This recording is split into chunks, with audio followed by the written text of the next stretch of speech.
Bueno, a ver. Al micrófono, por favor. Sí, perdón, estaba poniendo play para grabar. Acá estamos, seguimos en Hablemos de Política, Radio Ciudad 89.9. Bueno, Eli, ¿qué trajiste preparado para el día de la fecha? ¿Me puede bajar la música, señorita Anabela, por favor? Muchísimas gracias. Hola a todos. Ya se presentaba. Hoy vamos a hablar de la cultura. ¿El naranja tiene que ver con algo? Sí. Discúlpame. No, digo, ¿se escucha bien? Sí, ¿Tenés buen se escucha retorno? bien. Discúlpame que te viniste toda de naranja. ¿Tiene que ver con la... ¿Estás pidiendo algo? No, pero ¿sabes qué? Yo me vine de celeste, no digan nada. Sin querer, sí, mejor no digamos nada de Ana. En principio, mira, sin querer queriendo, me traje una remera naranja que, según Ana, tiene que ver con la separación de la Iglesia y del Estado, puede ser, y justo hoy planteo hablar de la cultura del consentimiento como una respuesta ante la cultura de la violación. Y justamente este color es el que usa ONU Mujeres cuando habla del consentimiento y cuando se hace estas campañas del día el día contra la no violencia, el día de la no violencia hacia las mujeres. Así que mira, de casualidad, acá lo tengo, el naranja. Bien, viniste súper preparada entonces. Militando con colores, como nos gusta a las feministas. ¿De qué se trata hablar de esto? De la cultura del consentimiento. Bien, para, te hago un paréntesis, discúlpame. Felicitaciones por la movida que hicieron el otro día. Muchísima gente, re lindo. A vos decís la Marcha del Orgullo. La Marcha del Orgullo, a todos quienes estuvieron presentes y organizando, a todos. Yo no soy parte de la organización. Bueno, pero estuviste, sí, te fui vi. a la marcha, obviamente. Siempre la apoyo. Amo esa marcha que, bueno, es la segunda que se hace en Belleville. La primera fue el año pasado. Y realmente, como decís vos, Mati, felicito a quienes hicieron esta organización, a quienes participaron de las actividades, porque además de la gestión y la organización, hay muchas personas que aportan, que ponen su granito de arena para que eso se lleve a cabo. Muchos artistas que participaron y estuvo muy buena, y es súper importante que se haga visibilizar el orgullo por ser quienes somos y por la diversidad, y creo que es algo muy valioso para las personas que pertenecen, digamos, como se le llama, de la comunidad LGBTIQ+, que en realidad no tendría que hablarse de comunidad, sino que somos personas diversas, todas las personas que habitamos el mundo, digamos, pero para quien pueda identificarse como una persona LGBTIQ+, es súper importante saber que hay un contexto que te cuida, que te acompaña, ¿no? Así que bueno, felicitaciones a quienes fueron parte de esa organización, que siga, como siempre, el año que viene o cuando tenga que ser. A Lichi Mardín y a Karin Tuma, creo que son dos personas hemos hablado llevaron adelante. Con Karin hemos hablado en algunas que nota. Llevaron adelante esto. Bueno, les mandamos un fuerte abrazo. Les mandamos un abrazo. Bueno, ¿por qué hablamos de la cultura del consentimiento en las relaciones sexuales principalmente? Versus o como una respuesta política, una propuesta ante la cultura de la violación. ¿Y de qué se trata esto? Y también me interesaba todo esto, digamos, en base a algunos artículos que he leído. Y también hubo un concepto que me pareció súper interesante, que es el de justicia íntima. ¿De qué se trata la justicia íntima? Sí, nunca lo escuché. Muy interesante pensarlo, charlarlo. La cultura de la violación es un concepto que se escucha mucho ante situaciones de abuso sexual que suelen difundirse en los medios. Es, digamos, obviamente un planteo que viene mucho de referentes feministas. Los casos más comunes a veces son los de violaciones grupales. Se empieza a hablar de que hay una cultura de la violación. Sin ir más lejos, este 8M en Belleville hubo una difusión de pibas belvillenses que han estado contando situaciones abusivas en el entorno sexual, en los vínculos sexuales, que algunas, digamos, podemos ver, podemos hablar de abuso sexual en el Código Penal como de delito, pero también la cultura de la violación va más allá de eso y habla de prácticas abusivas. Claro. Y se centra mucho por eso lo vamos a dejar centrado en este tipo de relaciones, que serían las relaciones sexuales heterosexuales, entre varones y mujeres, que es donde más se focaliza este tipo de violencia. Y cuando se habla de la cultura de la violación, se habla de diversas prácticas abusivas que tienen que ver con cuestiones que no respetan o no buscan y no se basan en actos consentidos, en prácticas sexuales consentidas. Como que no se respete esa intimidad que hablamos al principio, Claro. de alguna forma. Por eso después vamos a hablar de qué se trataría esto de justicia íntima. Bien.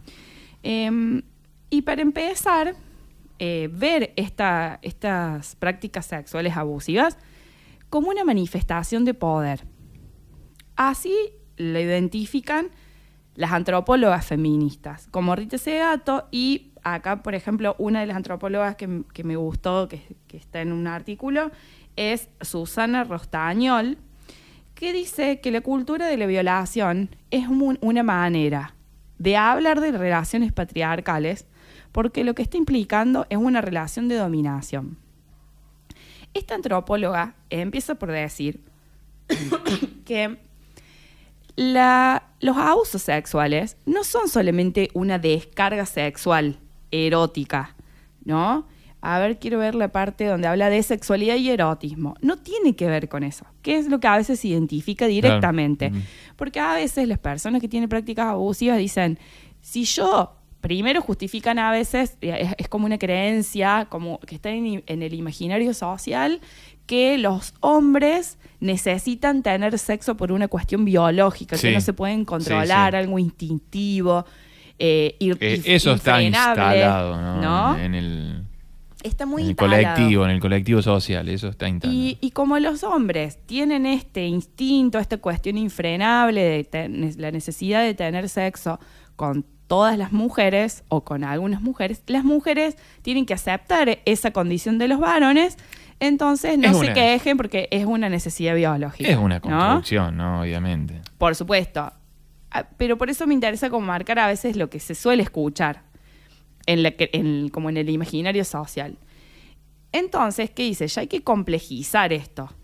Los abusos sexuales hay que complejizarlos primero. Entonces, no solo tiene que ver con la sexualidad y el erotismo, sino que es una clarísima manifestación de poder y de un poder que está encarnado en cuerpos masculinizados sobre cuerpos feminizados.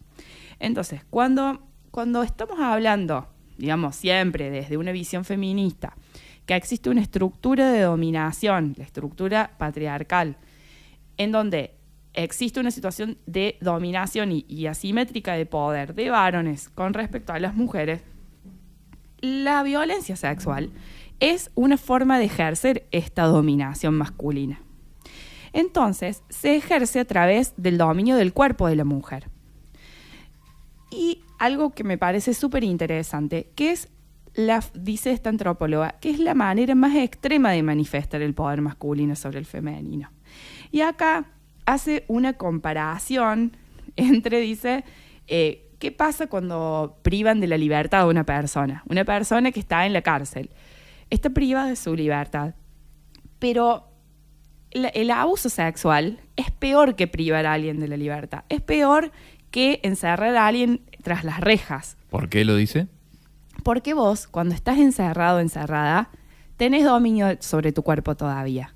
Claro. Sobre tu mente, sobre tu espiritualidad, sobre tu subjetividad y sobre tu moralidad.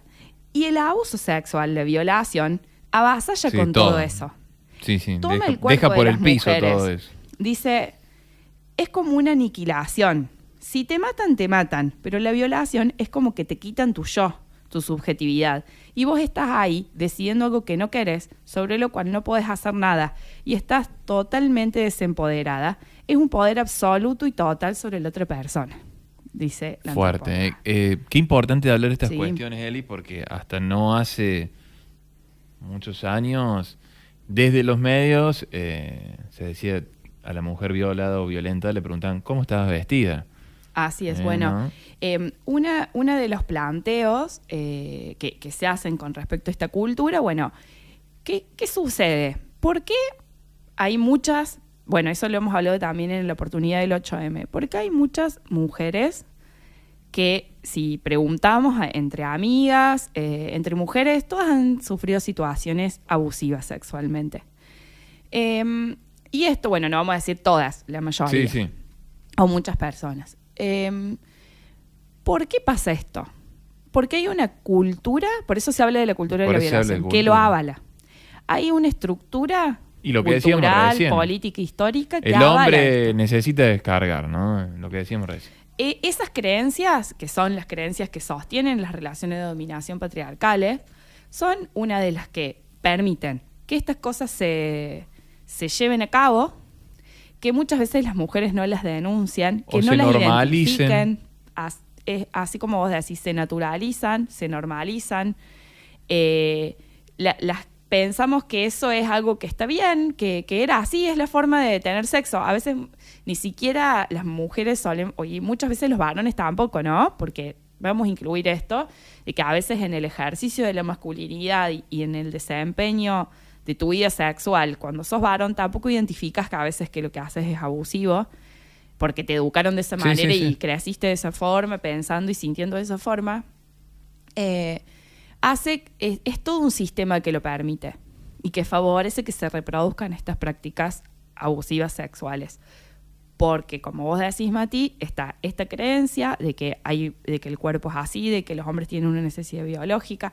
Por otro lado, los medios de comunicación, cuando algo se difunde de esa manera, siempre se está juzgando la conducta de la víctima. Siempre. En lugar de juzgar lo que hace el agresor. Hay medios que no, pero los que son masivos lo hacen. Es así, mira, acá una de las cosas que se plantean, digamos, más allá, ya les hago es como este cierre de este pedacito, los medios de comunicación, las personas que consumimos los medios y las personas en todos lados a veces tenemos esa forma de pensar que está basada en prejuicios de género, en estereotipos de género que tienen que ver con juzgar la conducta de la víctima. ¿Qué pasó en ese momento? ¿Por qué no pidió ayuda? ¿Por qué no dijo no? ¿Por qué no avisó? ¿Por qué hizo esto? ¿Por qué fue allá? ¿Por qué fue acá? ¿Por qué? Sí, ¿por qué no gritó? Todo. ¿Por qué no pataleó? ¿Por qué no lo reunió? ¿Por qué...? Todo. Eso se traslada a los medios y eso se traslada a la justicia. Claro. Y al personal judicial y también a todos los operadores jurídicos, incluidos abogados, ¿no? Incluidos psicólogos, trabajadores sociales, o sea, todas las personas que participan a veces en la administración de justicia, Claro. hasta dónde se lleva una decisión. Llegan ¿no? estas cuestiones. Llegan porque están instaladas. Estamos impregnadas de esta Son parte de nuestra vida. De esta forma de pensar. Exactamente. ¿no? Por eso se está planteando todo el tiempo desde las organizaciones, se plantea también a veces en la legislación, digamos, hay un montón de convenciones todo el tiempo diciendo hay que desmantelar los estereotipos de género, hay que juzgar con perspectiva de género. Acá hay una... Bueno, por eso también hay muchas capacitaciones sobre la deconstrucción, ¿no? Y... acá, sobre esto de juzgar a las víctimas, Victoria Marichal, que es psicóloga feminista y que aporta también en este artículo, dice: no sé cuál es la necesidad que tenemos de estar haciendo preguntas todo el tiempo. ¿Qué pasó? ¿Por qué no te fuiste? ¿Por qué dejaste que esta persona entre en tu casa? Hay que eliminar el porqué de raíz, porque es un cuestionamiento. Y los cuestionamientos tendrían que estar solamente dirigidos hacia el agresor. Cuando hablamos de una agresión sexual, los cuestionamientos de las conductas tienen que estar focalizados en los agresores, porque son las personas a las que estamos juzgando. No estamos juzgando a la víctima. Eso es lo que genera situaciones revictimizantes. No planteamos que el contexto no se considere. Estoy haciendo memoria, diríamos, memoria. Estoy reviviendo discusiones, charlas, y sí. Y sí, está en todos lados, digamos. ¿Sí? Creo que muchas personas escuchando esto quizás pueden identificar. Y como planteo esto frente a esta cultura de la violación y estas prácticas abusivas que son tan comunes, la propuesta es la cultura del consentimiento. Por empezar, esta cultura del consentimiento que se plantea, educación sexual integral. Bien. Se tiene que enseñar en las escuelas y tiene que ser algo que tenemos que tener todos todas las personas adultas. Sí, Córdoba, como siempre, dando la nota que hubo un amparo para que no... Y bueno, siempre Pero bueno. sucede. Digamos, todas las personas adultas que estamos encargadas de cuidar, de educar a niñas, niños y adolescentes, tenemos que tener esa responsabilidad Bien, de hoy educar en el la consentimiento. docencia, lo que ejercen la docencia, sean de la asignatura que sean, tienen que abordar deber, lo sí. que es la ESI. Es así. Eso, digamos, creo que con el tiempo se va difundiendo cada vez más, se empieza a encontrar estrategias para educar, porque pasaba mucho que los docentes decían, yo soy profe de geografía, ¿qué voy a enseñar Claro. ESI? Bueno, es transversal la ESI, se tienen que enseñar, y bueno, creo que con el tiempo los docentes están empezando a encontrar estrategias pedagógicas para poder enseñar. Para poder abordarlo, sí. Porque obviamente no debe ser una situación fácil para alguien que no está en la... O que nunca lo pensó. Así es, porque también tiene que ver con todo esto, digamos, educar, así como juzgar, así como defender y así como patrocinar, todo lo que tiene que ver con estas cuestiones, siempre están involucradas nuestras creencias, nuestros sentimientos, nuestras experiencias personales. Entonces siempre tenemos que trabajar en desarmar esos estereotipos. Entonces la contrapropuesta es... La Eli? propuesta que es la cultura del consentimiento. Bien. ¿Cuáles son las características del consentimiento? Porque acá dicen, si viniste a mi casa, después no te quejes. Si vos viniste y te subiste al auto con el guaso, entonces es obvio que quisiste. Si vos te bajaste el pantalón, es porque quisiste. Bueno, ¿qué pasa con el consentimiento? ¿Qué dice ONU Mujeres sobre el consentimiento? Para empezar, cuando se trata de consentimiento, no hay límites difusos. No hay Exacto. líneas borrosas, ¿sí? No dijo que no, habíamos bebido mucho, lo iba pidiendo por la ropa que llevaba o hay que ser más tajante.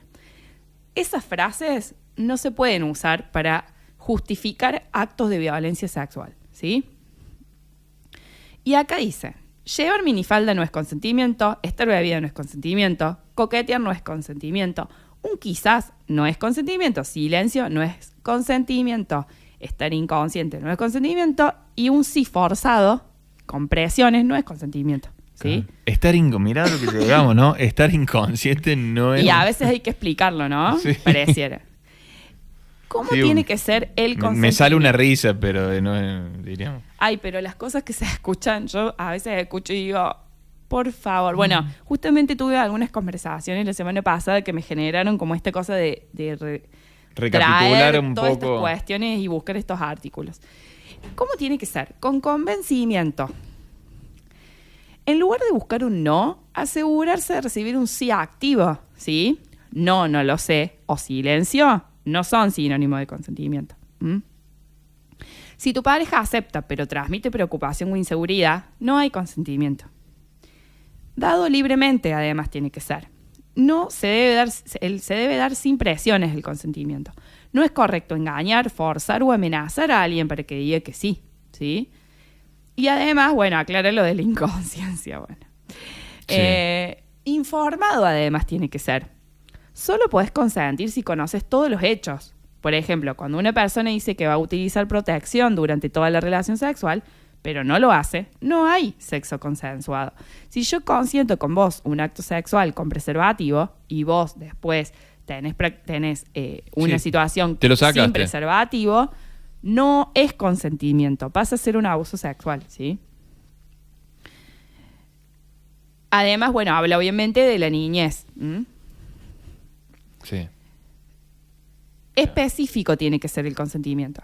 Contempla situaciones específicas. Tenés derecho a consentir una cosa y no otra.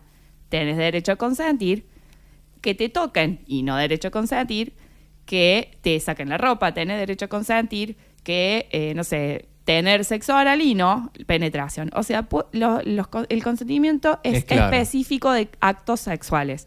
No es que vos cuando habilitas una sola cosa, o sea, vos entras a la casa de un tipo y eso Sí, ya eso. le da una carta de poder sobre tu cuerpo. No, eso es lo que se cree que es o lo que muchas personas piensan que es. No es eso el Sí, consentimiento. si vino al telo conmigo es porque quiere, Claro. ¿viste? Entonces no, Otro. es específico. Además, es reversible. Tenemos derecho a arrepentirnos y decir, no, ahora no quiero. Por eso ¿sí? yo dije lo de recién, ¿no? De ir a los famosos telos. Así A lo es. mejor era consentido, pero llegó y se arrepintió la mujer. Así es. Y vos decís, no. Y no es quiero. consentido eso. O estás cerca de algo, de un acto sexual puntual que vos al principio dijiste que querías. En el momento decís, no quiero. O decís, no quiero más. Porque por ahí puede suceder que vos decís, quiero esto y ahora basta. Y el basta es que se terminó el consentimiento sobre eso, ¿no? Se puede retirar, puedes cambiar de idea en cualquier momento. Es importante incluso entre las parejas que ya han mantenido relaciones sexuales antes, porque también eso es muy común. Antes imagínense que existía en el derecho de familia el débito conyugal y se consideraba que el débito conyugal era que si vos estabas en matrimonio tenías el débito, le debías a tu marido tener relaciones sexuales siempre. Era como que, digamos, casarte era un contrato también para tener sexo. Para tener relación. Y eso llevó a que muchas mujeres sean abusadas en contextos de violencia doméstica y que son, a veces, esos abusos suelen ser muy graves porque además son en un contexto de violencia. Justificado de alguna forma con estos débitos, me imagino. Claro, porque vos sos en la esposa. Claro, sos la esposa. Vos sos la esposa, ¿cómo vas a decir que te abusó? Si vos ayer tuviste relaciones consentidas y hoy no, ¿cómo? Sí. O vos no querés nunca, pero estás casada. Sí. Antes era así, digamos. Estas son las características del consentimiento. Entonces, frente a esta cultura que decimos que avala las situaciones abusivas en el ámbito sexual, planteamos la cultura del consentimiento. Y por último, ¿de qué se trata esto de justicia íntima? ¿Por qué es tan importante hablar de la cultura del consentimiento? ¿Y por qué, frente a la pregunta del millón, porque se ha escuchado en un montón de lados, ¿cómo vamos a hacer ahora? ¿No? O sea, como diciendo, nos hemos acostumbrado a tener relaciones sexuales basadas en la falta de consentimiento, ¿no? A que el silencio es sinónimo de consentimiento. A que una persona avanza y la otra persona no dice nada. Claro. Y claro, ahora sí se escucha, ¿y ahora que no podemos hacer nada? Ahora porque enseguida te denuncian, claro, ¿no? Y muchos decían, se ha difundido mucho en una época, un contrato, ¿no? Hay que andar con una escritura pública, hay que hacer una escritura pública antes de tener sexo con una mujer, porque después nos van a denunciar de que le hicimos esto si no quedaría. Bueno, todos esos miedos, ¿cómo hay que desarmar estos miedos de esta incertidumbre? Que por supuesto que existe, porque si estamos hablando que hay una cultura patriarcal, que hay una cultura sexual que está basada en asimetrías de poder, en desigualdades de poder, en las que muchas mujeres han sido abusadas, ¿cómo hacemos para construir relaciones consentidas, igualitarias, basadas en el consentimiento? Y acá se habla de justicia íntima. Y la antropóloga que plantea esto es María del Mal Ramón, que es también un artículo que es del 2019 el artículo, pero yo me acordaba que estaba dando vueltas, que se llama este artículo Pregúntame qué me gusta. Y esta propuesta, ¿a qué viene? A desarmar esta cuestión basada en el silencio, y que el silencio, lo que dice ella, es erotizante, digamos. Nos hemos acostumbrado a que la mujer tiene a veces una posición pasiva en el encuentro sexual. Y eso es erotizante para el varón. No digo que eso sea generalizado, porque también se está desarmando, ¿no? Claro. Hace mucho, digamos, venimos dentro de la intentando. deconstrucción, eso también entra en la deconstrucción. Y claro, y muchas veces para las mujeres tener una posición activa te convierte en una mujer, o sea, no quiero decir la palabra, ¿no?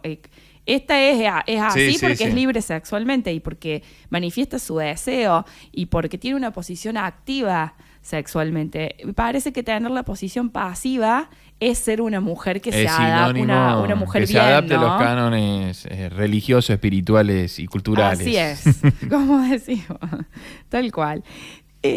Dice Mar, todas las representaciones de la sexualidad heterosexual dejan el placer de las mujeres relegado y hay una erotización del silencio. No solo una erotización, sino también una reafirmación de la feminidad, el rol de las mujeres con el silencio de las relaciones sexuales. No estamos ni criadas, ni enseñadas, ni socializadas para socializar nuestro deseo. porque nos van a poner en una posición activa y nosotras estamos criadas para tener una posición pasiva. Fuimos criadas para el sí y para no tener deseos, para gestionar el deseo de los hombres que viven calientes y quieren tener sexo todo el tiempo, dice ella. Entonces, Está bueno como lo expone ahí. está bueno y usa palabras un poco más... Osadas. sí, digamos. más jugadas. Yo le digo algunas más tranquilas. Bueno, y habla de justicia íntima.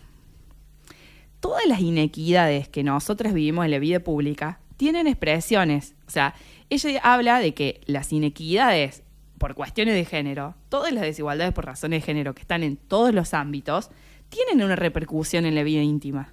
Por eso hay que buscar desarmar a través de todas las desigualdades que conocemos, ir buscando en dónde se están manifestando en nuestra vida íntima, ir desarmándolas.